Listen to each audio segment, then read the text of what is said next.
Hi everyone, আসসালামু আলাইকুম। সবার ঈদ কেমন কাটলো? আমার তো আলহামদুলিল্লাহ ভালো কেটেছে। বাট আজকে ঘুম থেকে উঠে মনটা খারাপ হয়ে গেছে। হাঁসের একটা বাচ্চা মারা গেছে, 4টা আছে। এগুলো যেন আল্লাহ বাঁচিয়ে রাখে আমার শখের মানুষটাকে খাওয়ানোর জন্য। তো তারপর আমি আর আলিফা চলে গেলাম শাক উঠাতে। আর একটানা মাংস খেতে খেতে আর ভালো লাগছে না, তো ভাবলাম আজকে ভর্তা আর শাক দিয়ে ভাত খাবো। পুকুর পাড়ের চাইতে বাড়ির আঙিনায় বেড়ে ওঠাই হেলেন্সা শাকগুলো খেতে বেশি মজা হয়।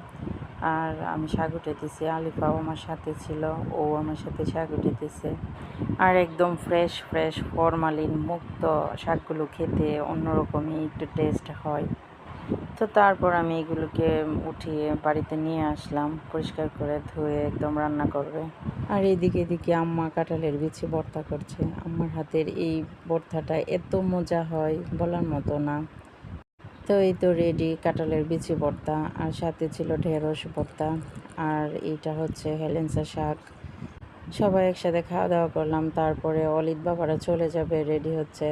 তো আবারও মনটা খারাপ হয়ে গেল। আজকে আমার মন খারাপের দিন। ইনশাআল্লাহ আগামীকাল খুশি খুশি মন থাকবে আশা করি। আর আমার প্রিয় ভিউয়ার্সদের মনটা যেন সব সময়ই খুশি থাকে, এই দোয়া করি।